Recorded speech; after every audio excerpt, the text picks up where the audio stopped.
नमस्कार, स्वागत है आपका बिहार समाचार में। चलिए बिहार की आज की बड़ी और सभी महत्वपूर्ण खबरों पर बात करते हैं, पर उससे पहले आपसे छोटी सी अनुरोध है कि कृपया वीडियो को एक प्यारा सा लाइक अवश्य कर दीजिएगा, क्योंकि आपका एक लाइक करना ही हमारे मेहनत का फल होता है। तो चलिए शुरुआत करते हैं बिहार की आज की पहली और बड़ी खबर से।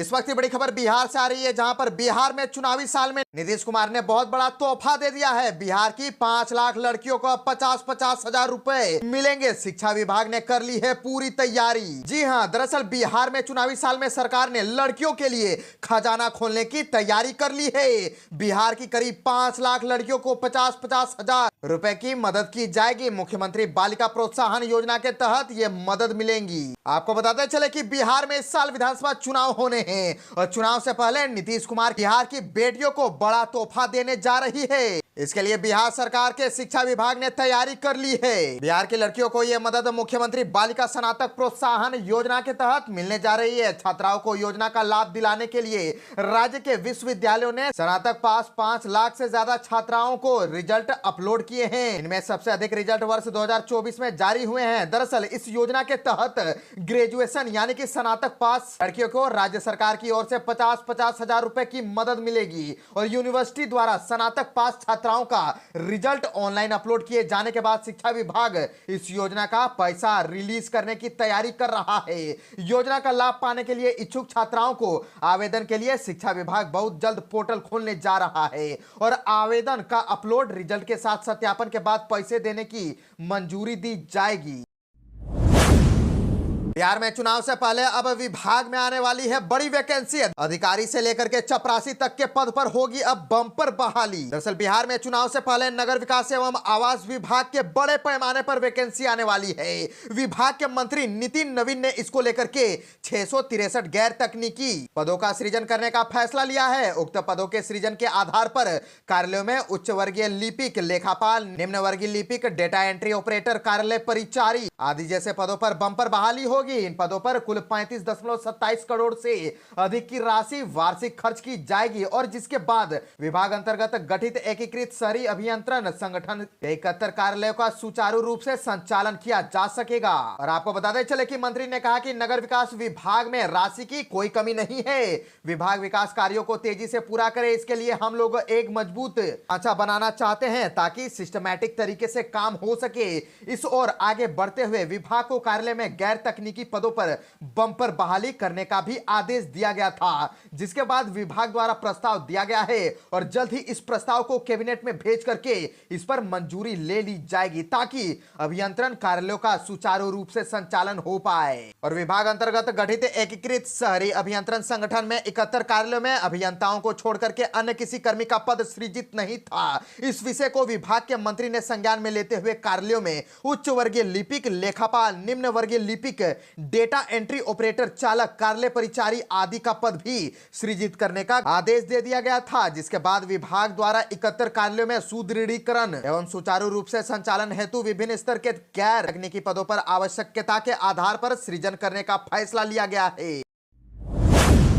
बिहार से और एक बड़ी खबर आ रही है, जहां पर नीतीश कुमार ने फिर दोहराई मन की बात। बिहार चुनाव से पहले बीजेपी पर दिया बड़ा बयान। मुख्यमंत्री नीतीश कुमार ने कहा कि 2005 के बाद हम लोगों ने बिहार के विकास के लिए जो कार्य किए हैं उन्हें याद रखिएगा। हमारा उद्देश्य है कि हर प्रकार से बिहार की तरक्की हो। अब बिहार का कोई भी इलाका विकास से छूता नहीं है। आपको बता दें कि वे प्रगति यात्रा के कार्यक्रम में जिले में चल रही विकासात्मक योजनाओं की समीक्षा बैठक के दौरान समाहरणालय सभागार में बोल रहे थे और बैठक में उन्होंने विभिन्न योजनाओं की प्रगति जानी। अधिकारियों से कहा कि जहां जो भी जरूरत है उनको देखते हुए आगे की कार्यवाही करे। सीएम ने कहा कि अटल जी ने उन्हें बिहार का मुख्यमंत्री बनाया, भाजपा के साथ शुरू से मिलकर के काम करते रहे हैं, हमेशा भाजपा के साथ ही रहेंगे और बिहार तथा देश का विकास करेंगे। उन्होंने 2005 के पहले का समय भी याद दिलाया। मुख्यमंत्री ने यह भी कहा कि 2006 में अब तक 8,000 से अधिक कब्रिस्तानों की घेराबंदी की गई है, साथ ही 60 वर्ष से पुराने मंदिरों की चारदीवारी का निर्माण कराया। हम लोगों ने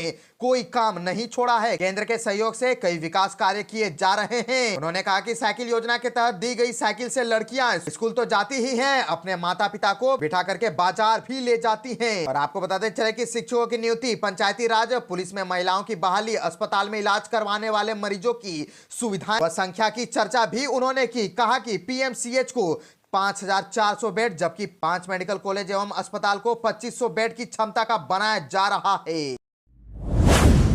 बिहार में बिजनेस के लिए सरकार फ्री में दे रही है 2 लाख रुपए। एक दस्तावेज होना है जरूरी। दरअसल आर्थिक रूप से कमजोर लोगों को रोजगार मुहैया कराने के लिए मुख्यमंत्री लघु उद्यमी योजना संचालित है। योजना के तहत सरकार 3 किस्तों में 2 लाख रुपए मुफ्त देगी और योजना राशि से लाभुक छोटे उद्योग और काम धंधे शुरू कर आत्मनिर्भर बन सकते हैं। योजना में 62 प्रकार के उद्योग लगाए जा सकते हैं। आर्थिक रूप से कमजोर 18 वर्ष से 50 वर्ष के स्थायी निवासी आवेदन कर सकते हैं और ऐसे परिवार जिनका प्रति माह आय 6,000 रुपए से कम है वे भी योजना का लाभ ले सकते हैं। वैसे लाभुक जो मुख्यमंत्री उद्यमी अनुसूचित जाति जनजाति अत्यंत पिछड़ा वर्ग महिला व युवा उद्यमी योजना का लाभ ले चुके हैं वे मुख्यमंत्री लघु उद्यमी योजना के तहत आवेदन करने में पात्र नहीं होंगे। और आर्थिक रूप से कमजोर परिवार के महिला या पुरुष किसी एक सदस्य को योजना का लाभ दिया जाएगा। इसके लिए ऑनलाइन आवेदन 19 फरवरी से शुरू हो चुकी है और 5 मार्च तक चलेगा। ऑनलाइन आवेदन करते समय आवेदक का आधार, निवास व आय प्रमाण पत्र देना अनिवार्य है। बिहार से और एक बड़ी खबर आ रही है जहां पर चुनाव से पहले तेजस्वी यादव को सता रहा है एक और बात का डर।